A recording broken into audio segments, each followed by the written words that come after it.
Assalamualaikum semuanya. Hari ini aku pengen cerita sesuatu yang agak serius tapi juga sedikit personal.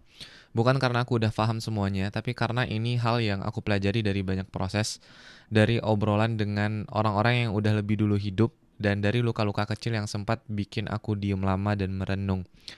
Kita sering dengarkan ya, usia 20-an tuh itu waktunya produktif, explore, tumbuh, gagal, bangkit lagi. Tapi ada satu hal penting yang sering banget kita lewatkan bahkan disepelekan. Padahal justru ini yang diam-diam akan jadi pondasi penting di masa depan. Yaitu apa? Menjaga batas dengan lawan jenis. Dan ini bisa jadi investasi paling underrated di usia 20-an.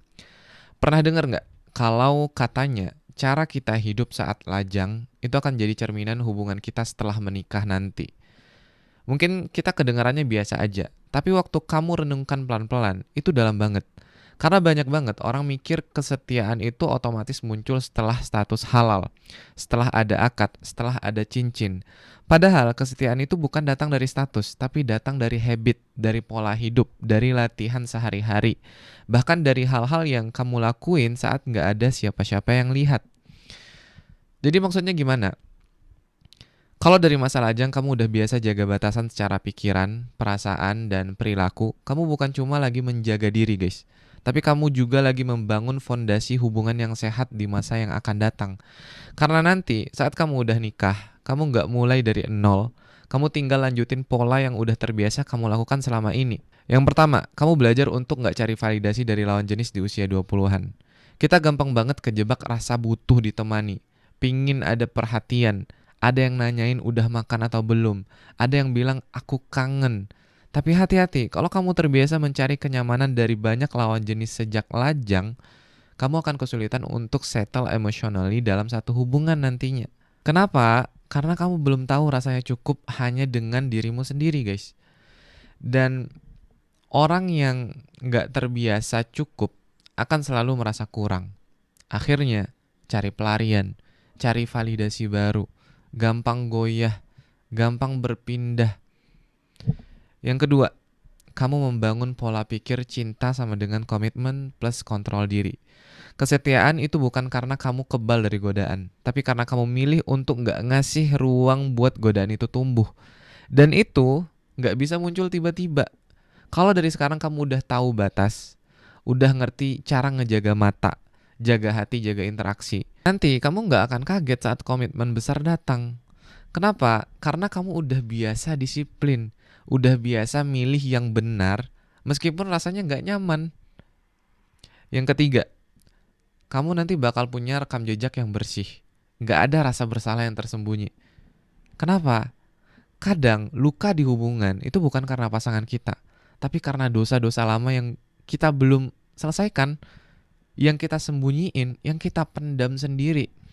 Orang yang sering melanggar batas saat lajang guys, biasanya banyak bawa jejak rasa bersalah ke pernikahan. Dan itu bisa jadi bom waktu, jadi overthinking, cemburu, insecure, bahkan marah-marah tanpa alasan. Tapi kalau dari awal kamu udah jernih, kamu gak hidup dalam rasa takut ketahuan. Karena emang gak ada yang kamu sembunyikan, kamu tenang. Dan itu bikin hubungan kamu tuh makin sehat gitu. Yang keempat, kepercayaan kamu tuh lebih mudah tumbuh. Kalau pasanganmu tahu kamu konsisten menjaga, percaya itu jadi hal yang alami. Bukan karena kamu ngasih janji, tapi karena hidup kamu sendiri adalah bukti. Pattern hidupmu kelihatan, gaya kamu interaksi, berpakaian, bercanda, berbicara, semuanya mencerminkan bahwa kamu terbiasa menjaga. Dan dari situ, kepercayaan tumbuh tanpa dipaksa. Dan ini yang paling penting, kesetiaan itu nggak muncul setelah janji, tapi dibangun dari pilihan-pilihan kecil saat kamu sendirian. Saat nggak ada yang melihatmu, saat cuma kamu dan Allah. Makanya jaga batasan itu bukan sekadar biar nggak dosa loh, tapi juga karena kamu layak dapat hubungan yang jernih, yang tenang, yang nggak penuh rasa curiga. Dan itu semua dimulai dari siapa kamu saat ini. Saat kamu sendiri, saat kamu belum ada siapa-siapa. Dan kayak jujur aja ya, kita tuh semua pengen pasangan yang taat. Aku yakin, yang punya prinsip, yang setia. Tapi sudahkah kita menjadi orang yang kayak gitu juga? Jangan sampai kita sibuk cari seseorang yang udah siap segalanya, Padahal kita sendiri masih belum tahu apa yang kita perjuangkan. So, mulai sekarang kamu nggak harus nunggu siapa-siapanya datang dulu. Mulai dari jaga pandangan gitu. Nggak hanya di dunia nyata, tapi di dunia maya. Jaga obrolan, nggak oversharing perasaan, nggak flirting cuma buat isi waktu. Belajar bilang cukup sebelum hati itu kelewat jatuh. Karena cinta yang kamu dambakan nanti itu nggak akan muncul karena kamu beruntung, guys. Tapi karena kamu mempersiapkan diri. Dan kalau kamu masih sendiri sekarang, ini bukan masa penantian kosong loh. Ini masa penanaman nilai karena yang kamu bangun hari ini akan menjadi tempat berteduh bagi orang yang kamu cintai nanti. Kalau hari ini kamu menabur kehormatan, besok kamu akan menuai ketenangan. Poin selanjutnya, setelah kita ngomongin soal jaga batas dan investasi emosional untuk jangka panjang ke hubungan kita nanti, ada satu keresahan yang sering nyusul pelan-pelan di belakangnya.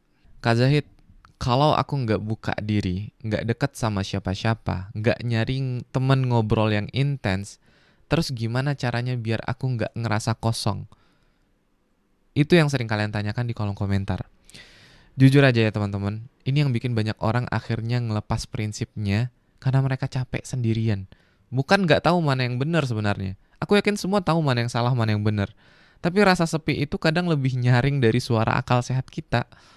Dan aku ngerti banget rasanya. Ada hari-hari di mana kamu bangun pagi, semua orang sibuk dengan dunianya. Dan kamu ngerasa nggak ada satupun yang notice kamu masih di sini. Hidup kayak jalan terus, tapi kamu ngerasa nggak diajak. Jadi gimana caranya biar kita nggak ketergantungan sama manusia? Aku nggak punya rumus instan, tapi aku punya satu hal yang aku sadari setelah bolak-balik ngerasain rasa sepi.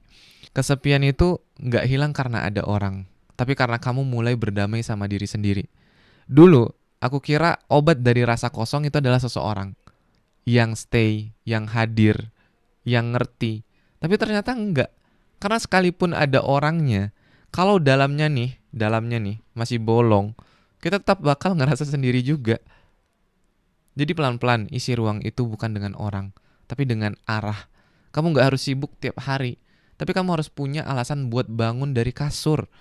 Alasan buat nulis, buat baca, buat dengerin podcast, buat mandi pagi walau lagi libur. Karena saat kamu nggak punya arah guys, kamu akan selalu nyari seseorang buat jadi arahmu. Dan itu berbahaya banget. Aku nggak ngomong karena cinta itu salah ya, tapi karena kamu masuk ke hubungan dalam kondisi kosong dan berharap orang lain ngisi kamu seutuh-utuhnya. Dan menurut aku ketika kesepian, latihan yang paling susah itu bukan belajar sayang, tapi belajar cukup. Cukup duduk sendirian di warung kopi misalnya. Dan gak ngerasa kikuk karena gak ada yang nemenin. Cukup jalan ke supermarket sendirian tanpa harus teleponan. Cukup pulang dari kampus tanpa overthinking siapa yang gak ngechat hari ini. Dan itu latihan yang sunyi banget guys. Tapi juga latihan yang pelan-pelan bikin kamu tuh kuat tanpa sadar. Nanti kamu bertumbuh tuh di situ. Nggak semua orang harus kamu punya. Beberapa cukup kamu temui, terus kamu doakan. Dan di usia sekarang, kamu akan ketemu banyak orang yang bikin kamu hangat, yang ngajak kamu ketawa, yang bikin kamu mikir, kalau sama dia kayaknya tenang deh. Tapi tenang itu bukan selalu pertanda, ayo lanjut. Kadang itu cuma ruang istirahat dari ributnya dunia gitu. Dan kamu harus bisa bilang, oke, cukup sampai di sini. Bukan karena nggak suka, tapi karena kamu tahu kedamaian sejati itu nggak bisa dibangun di atas rasa butuh, tapi di atas rasa paham. Selanjutnya, gimana caranya nggak bergantung? Aku cuma mau bilang, kamu nggak perlu jadi batu. Nggak harus jadi orang yang nggak butuh siapa-siapa. Tapi kamu juga nggak bisa terus berharap ada orang yang selalu bisa hadir tiap kali kamu drop. Karena nggak ada manusia yang sefleksibel itu hidupnya. Dan kamu nggak bisa terus hidup dengan sistem asal ada yang nemenin. Yang bisa kamu lakukan adalah belajar ngobrol sama diri sendiri. Belajar ngisi hari tanpa distraksi. Belajar tenang walau HP kamu diem dari pagi. Bukan supaya jadi cuek guys, tapi supaya kamu tetap waras saat orang-orang mulai sibuk dengan urusannya sendiri. Kalau ngomongin soal hidup, hidup tuh cuma ngajarin satu hal. Bahwa kita ini gak selamanya punya siapa-siapa, tapi harus selalu punya arah. Dan kamu bisa mulai dari hal sederhana. Bangun lebih awal, rapiin tempat tidurmu, Tulis 3 hal yang kamu syukuri hari ini. Lakuin hal-hal kecil yang bikin kamu ngerasa, aku hidup dan ini hariku. Akhirnya, nanti kamu bakal nyadar bahwa kamu gak segitu butuhnya sama hubungan. Dan kamu akan sadar, yang kamu cari bukan orang, tapi rasa tenang. Dan rasa tenang, itu ternyata bisa datang dari kamu sendiri, yang berhenti nyari siapa-siapa. Terima kasih sebelumnya buat teman-teman yang sudah vote kemarin di postingan aku di YouTube tentang video apa yang bakal aku buat selanjutnya. Dan alhamdulillahnya sekarang kita buat tentang hal ini lagi. Semoga relate. Terima kasih buat teman-teman yang sudah nonton sampai sini. Jangan lupa like, comment, share, dan subscribe. So see you on the next video. Bye-bye.